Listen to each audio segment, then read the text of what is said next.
নমস্কাৰ বন্ধুসকল, স্বাগতম জনাইছোঁ অল ইনফো চেনেলটোলৈ। বিভিন্ন লোকসকলে আপোনালোকক ইয়াৰ বিষয়ে জনাইছে, সবিশেষ জনাইছে ক'ত কেনেকুৱা কি ভেকেঞ্চি ওলাইছে, কিন্তু বৰ্তমানলৈকে এইটো হয়তো বোধহয় যদিও কিছুমানে জনাইছে কিন্তু ভালদৰে জনোৱা নাই ক'ত কিমান বৰ্তমান ভেকেঞ্চি ওলাইছে। আপোনালোকে এইটো জনাটো অত্যন্তই জৰুৰী, কাৰণ আপোনালোকে হয়তো ইয়াতে যিকোনো এটাটো আপোনালোকে যদি মিছ কৰি দিয়ে, আপোনালোকে বৃহৎ সংখ্যক যিটো পোষ্ট ওলাইছে বা বৃহৎ সংখ্যক যিটো অসম চৰকাৰৰ ফালৰ পৰা যিবিলাক পোষ্ট ওলাইছে সেইবিলাক আপোনালোকে এপ্লাই কৰাটো মই বিচাৰোঁ। আৰু আপোনালোকে এপ্লাই কৰিবলৈ একদম নাপাহৰিব। ইয়াতে বিভিন্ন ধৰণৰ পোষ্ট ওলাইছে, আপোনালোকে এপ্লাই কৰিবৰ কাৰণে ইয়াতে যিকোনো এটা আপোনালোকে মিছ কৰি দিব পাৰে। গতিকে এই ভিডিঅ'টো সম্পূৰ্ণৰূপে আপোনালোকে চাব আৰু কিমান সংখ্যক পোষ্ট ওলাইছে গোটেইখিনি আপোনালোকে ক'ত কিমান সংখ্যক পোষ্ট ওলাইছে গোটেইখিনি জানি লৈ আপোনালোকে সবিশেষ জানি লৈ আপোনালোকে এপ্লাই কৰিব পাৰিব। এতিয়া আহিছোঁ প্ৰথম পোষ্টলৈ। প্ৰথম পোষ্টটো হৈছে ইয়াতে চাব, আছাম কমেণ্ডো বেটেলিয়ন। ইয়াতে আছে 2450টা পোষ্ট আছে। এই পোষ্টকেইটা আপোনালোকে ইয়াতে এপ্লাই কৰিব পাৰিব। কেৱল মাত্ৰ কিমান পোষ্ট ওলাইছে আৰু কোনটো বিভাগত ওলাইছে মই এইখিনি জনাই আছোঁ। কিন্তু মই ইয়াৰ পিছত যদি আপোনালোকে কমেণ্ট বক্সত কমেণ্ট কৰে যে আপোনালোকৰ এইবিলাকৰ পোষ্টৰ বাবে কোনটোত কি ধৰক অৰ্হতা বা কোনকেইটা পোষ্টত এপ্লাই কৰিবৰ কাৰণে আপোনালোকে এলিজিবল হয়, কেনেকুৱা যোগ্যতা দৰকাৰ, মই যদি আপোনালোকে বিচাৰে তেনেহ'লে ইয়াৰ পিছৰ ভিডিঅ'ত লৈ আনিমে। তো নেক্সট পোষ্টটো হৈছে Assam police constable ABN UB। ইয়াত আছে 2134টা পোষ্ট। আৰু নেক্সট পোষ্টটো হৈছে আছাম পুলিচ সাব ইন্সপেক্টৰ। মানে আছাম পুলিচৰে তিনিটা টাইপত ইয়াতে ৰিক্ৰুইটমেণ্ট ওলাইছে, পোষ্ট খালী হৈছে। তো ইয়াতে আপোনালোকে এইকেইটা এপ্লাই কৰি ল'ব পাৰিব। তাৰপিছত ওলাইছে DME 3 আৰু গ্ৰেড 4 পোষ্ট। টোটেল আপোনালোকৰ 962টা ইয়াতে পোষ্ট ওলাইছে।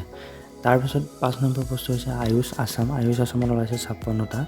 আৰু DHS আছাম গ্ৰেড 3 আৰু গ্ৰেড 4 ইয়াতো টোটেল মিলি 2720টা পোষ্ট আপোনালোকৰ মুকলি হৈছে। ইয়াতে আপোনালোকে এপ্লাই কৰিব পাৰিব। বৃহৎ সংখ্যক পোষ্ট ওলাইছে, আপোনালোকে একদম এপ্লাই নকৰাকৈ নাথাকিব।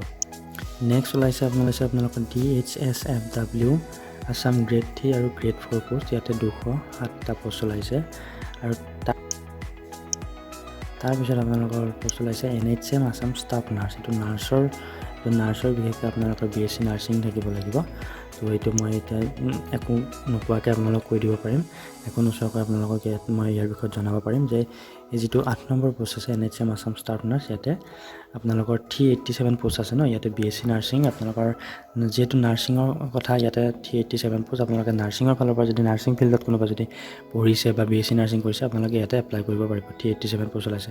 আৰু ইয়াতে গ্ৰেড 4 ইয়াতে ক্লাছ 8ৰো আছে আৰু আপোনাৰ গ্ৰেজুৱেশ্যন লেভেলৰো আছে। আপোনালোকে ইয়াতো ক্লাছ 8 পাছ কৰা, 10 পাছ কৰা, 12 পাছ কৰা, মুঠৰ ওপৰত গ্ৰেজুৱেশ্যন লেভেলৰ পৰা 8 পাছৰ পৰা গ্ৰেজুৱেশ্যন লেভেললৈ আপোনালোকে এইকেইটা পোষ্টত এপ্লাই কৰিব পাৰিব। ইয়াতো পাৰিব DME গ্ৰেড 3 গ্ৰেড 4 পোষ্টত।